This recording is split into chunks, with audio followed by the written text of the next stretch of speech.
Sergeant America here. Boom. Good to see you once again after this Memorial Day weekend. Memorial Day was excellent, where I got to hang with two of my brothers who were in the service.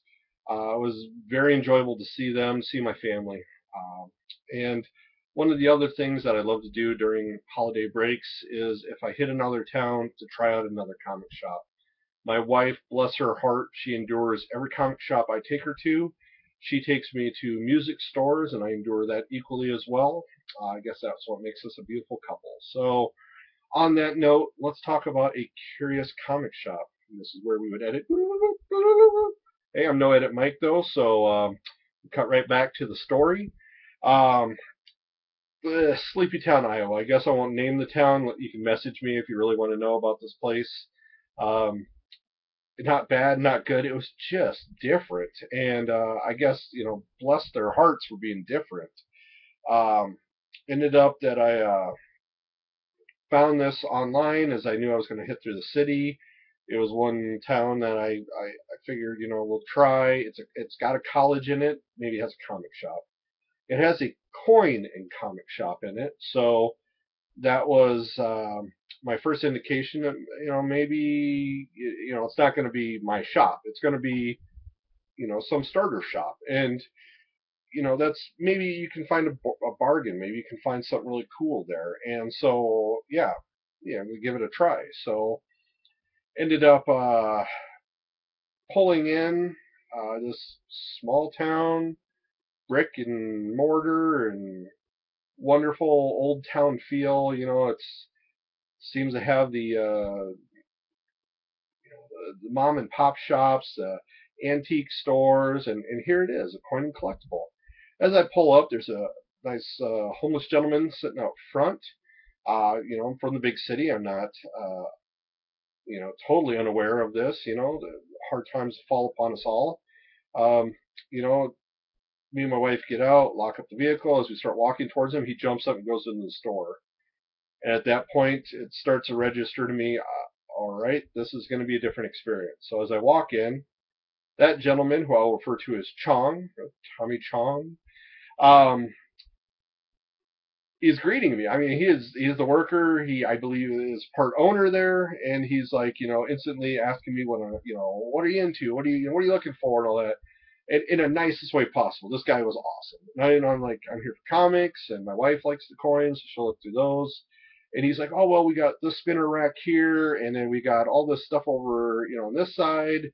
And here's a tub of comics, and it's a big blue tub that you get at Walmart. And this other gentleman steps forward, and he's like, "Oh yeah, besides those, we got these nicer ones up here." And he's got a little tiny basket with 5 or 6 comics in there, and they're the prize ones, and they are nice. And this new guy, I'll just refer to as Mister Cheech. And as I'm there, they're both definitely laid back, but they're excited that I'm there from out of town. And as I mentioned to him, I said, I'm from out of town. I'm not really, it's my first time here. How long have you guys been open? And of course, Mr. Chong replies by, since 9 a.m. At that point, I'm shocked. It must have registered on my face, because then all of a sudden Mr. Cheech responds, "Oh no, we've been here like 3 or 4 months." So I think he understood what I was asking. So yeah, they're fairly new shop owners, and I thought, oh, this is great. I can't wait to see what they have in the shop. But then Mr. Cheech mentions that somebody else has come by and bought like about 400 books. And I think that's what they were hoping out of me, being this new guy coming in from out of nowhere. So I'm also now feeling maybe the best is gone. And so give it a try, see what's in here, start flipping through the big bargain bin, and a lot of repeats, a lot of 90s. It wasn't too bad, but there was a couple nice little pieces in there. I got like I believe a 1980s Sergeant Rock. Um, Growing up, of course, both my brothers military was one of their favorite comics, so it got me into it. I love Sergeant Rock, and it's the he's cornered by the Nazis. He was doing a little rest and recuperation up in the French Alps, and so he's there, you know, fighting the Nazis, stopping them on a day it's supposed to be his day of rest. There is no such thing as R&R, he says. It was just a fun little story. Half of it is Sergeant Rock, the other half is a backstory, filler story of another kind of military services. It was like, I believe, all warplanes.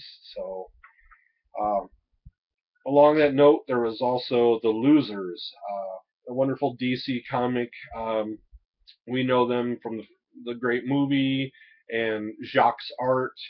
But it was great to see this 1973, 74 issue. Sorry, this is The Losers 146. The Sergeant Rock was 338. If I did not mention that.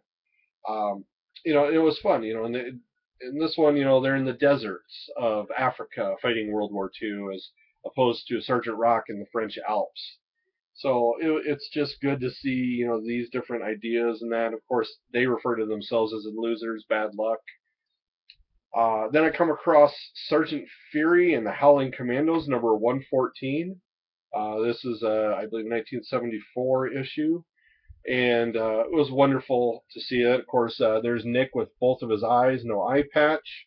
They're in the jungles of Africa. So, once again, it's now World War II. It's Africa, and it's just interesting storyline. They're trying to get through machetes, through the thick foliage, and fighting Hydra in that area. So, those are just great, curious, wonderful little things to find. Also came across Commandy. Commandy number 23. I believe Jack Kirby was out by this time, but this is a 1974. And this one, they're fighting the Red Baron. It's this Killer Whale's best fighter that he's got, and Commandy has to take out the Red Baron. So it was an enjoyable book. Don't see too many Commandys. 50 cents, pick it up. And then I got into their dollar bins. I'll try to think. No, this was a $2, but I think I got them down to $1.50. Metal Men. I've recently gotten into Metal Men. I've been really enjoying this one. This was number 42, and I think they even mentioned it's volume 11 of 42. So, it's been interesting. You could see, there's definitely the yellowing and bleeding. I just always love the storyline of the Metal Man and Doc Magus. It was enjoyable. So, as I was talking to these guys, Chong keeps bringing up box after box from the basement. He's telling me, "Oh, you got to come down to the basement. There's other stuff in the basement." And I look back, and my wife is like, "Do not go into the basement. Do not leave me here. Do not go into the basement." And I'm like, "No, it's all right." And he brings me up one or two more boxes, and most of the stuff smells a little bad. I believe previous owner or wherever they had it stored previously, cats, smoke, so I was not real crazy about some of those purchases, so I decided against that. It was, as I said, each thing was interesting about it. I went to the spinner rack to see what they had there. Number one thing, the spinner rack doesn't spin, and the comics are jammed in there so hard that I have to basically take each section out, look through them. They're dollar buys, so it wasn't too bad for the Deathlock versus Doom. This was number 3 out of a 4-part series. For $1, it's just a fun little buy. Most of the other books I kind of read through. I've not finished that one.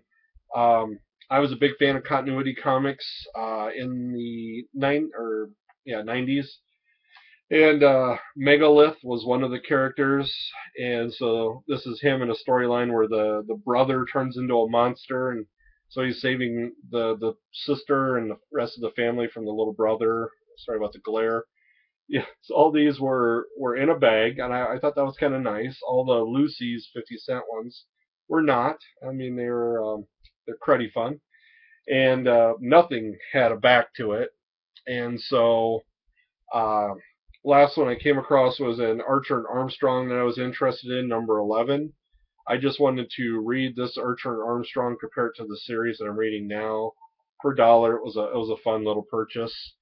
Um, they were pretty decent about their prices. Like I said, a lot of 50 cent books, a lot of dollar books, and that.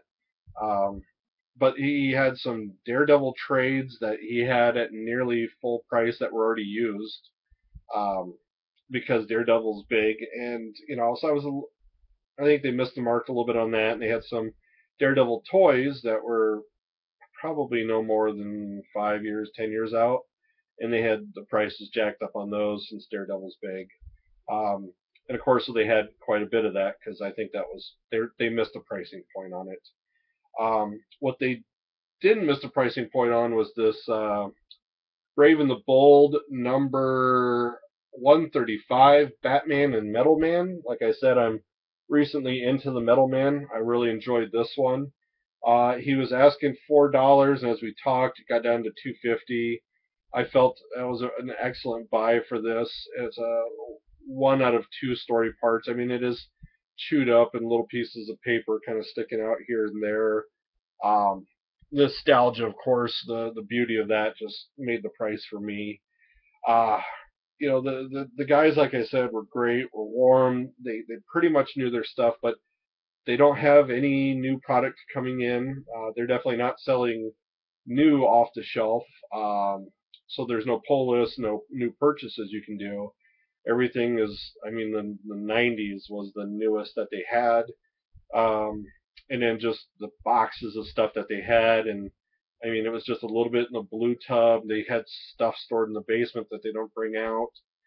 Uh, I don't know. I don't know how that shop is going to work out. I don't know if the rest of it is enough to keep it going. Mr. Cheech, who said that he'd like to really do up his part of the thing and have, the nice expensive comics on the wall. I don't know how he thinks he's going to get expensive comics to put on the wall because you got to buy cheap and sell high. Um, but it'll be interesting. I'll go back in a couple of years and see how they're doing and see how the shop is going. It's just, I mean, it was wild. It was interesting. They definitely wanted to, accommodate the customer, and I praise them for that. Everything else, it just kind of fell short on the marks, but it was good guys. It was two good guys. And while walking out, I thought, I got $8 worth of comics at a decent price, a good buy. Probably could have got a bag of weed better off of them. They they were they were fun. They were chummy. They were maybe questionable, but it's the life of somebody trying to get a good deal on comics, I guess. So I definitely am thankful for them. Thankful that there's this community out here that that there's just people that are selling comics and looking for comics and have comics to buy and all that. So enjoyable. It was a good trip. Good time. Scared my wife a little bit, but otherwise it was fun. So continue going out looking for places that sell comics. Buy comics if you have old comics you want to sell. It'll be interesting. Maybe next time I'll go back and see if they want a bunch of the comics that maybe I would be parting with. So until next time, catchphrase.